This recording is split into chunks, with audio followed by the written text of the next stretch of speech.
All right, everybody, welcome back. Ready to dive in. Always. Today, we're tackling something that, well, might seem a little mundane. Uh-oh. What is it? Daylight saving time. You know, that whole spring forward, fall back thing. Oh, right. But I think you'll be surprised by just how much there is to uncover here. We're going deep, using some excerpts from a recent article.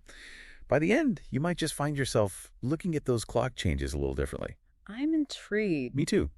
So, to start us off, have you ever noticed how DST seems to, pop up throughout history, especially when things get tough? You know, you're right. It's like clockwork. Ha! But seriously, it always seems tied to moments of crisis or when resources are stretched thin. Exactly. Yeah. Think about it. The idea of messing with our clocks to get more daylight actually goes way back, centuries even. But it was really World War I that brought DST into the mainstream, a way to conserve energy, Right. And then lots of countries ditched it once the war ended, but then brought it back during World War II. And then, what was it, the 1970s energy crisis? Yep.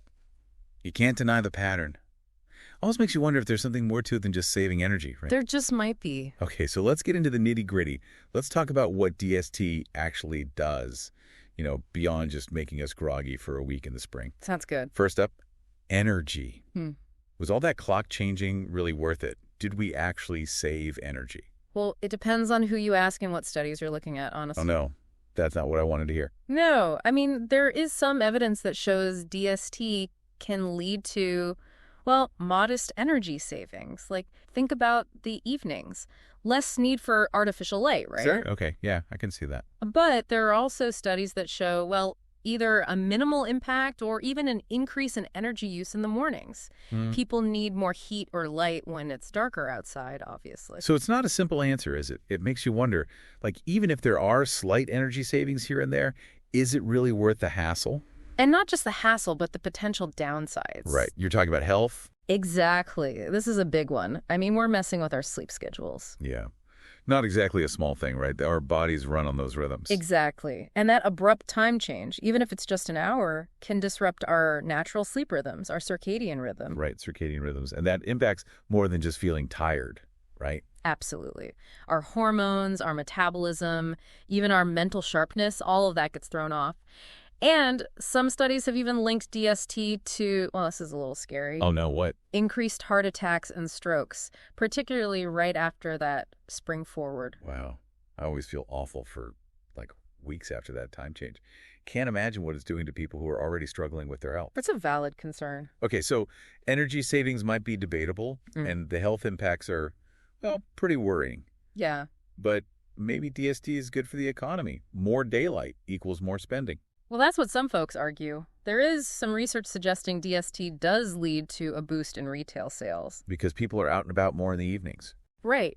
Plus, the recreation industry tends to benefit, too, with more folks spending time outdoors. So it's like a win-win for those sectors, at least. More daylight, more money. Almost sounds like a mini economic stimulus, right? Sure, but that's only one side of the story. There are economists who argue that, well, any economic gains from DST could be offset by the hits to productivity and, of course, the health issues we just talked about. So it's another one of those tricky trade-offs. Exactly. Short-term gains in some areas, but potentially negative impacts on overall well-being and productivity in the long run. It really makes you think, doesn't it?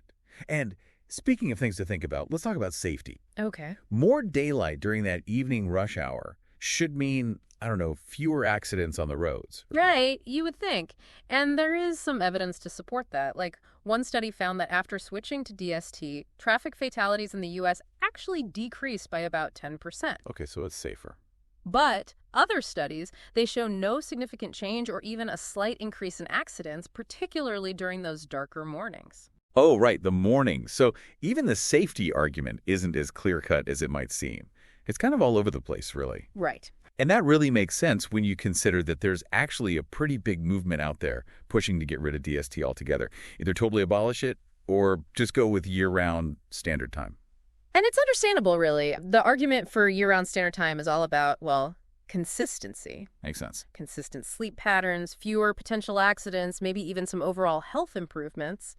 But efforts to change DST laws, they often run into, well, let's say, pushback from certain interest groups. Right. It's not just about the science of the data, is it? There's always politics and economics mixed in. Yeah. So I'm curious, after this deep dive, where do you stand on DST? Has your perspective shifted at all?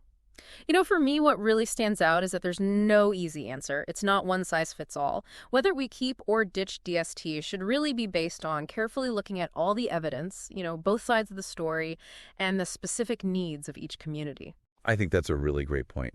And it leaves me to one final thought, something for everyone listening to chew on. Imagine if we could completely redesign our timekeeping system today, knowing what we now know about our bodies and how interconnected our world is. Would DST even be part of the equation? Wow, that's a great question. I think so too. So I hope this deep dive has given everyone some new things to consider about daylight saving time. It's more complicated than you might think. Keep exploring this topic, keep questioning, and keep forming your own informed opinions. Until next time, see you then.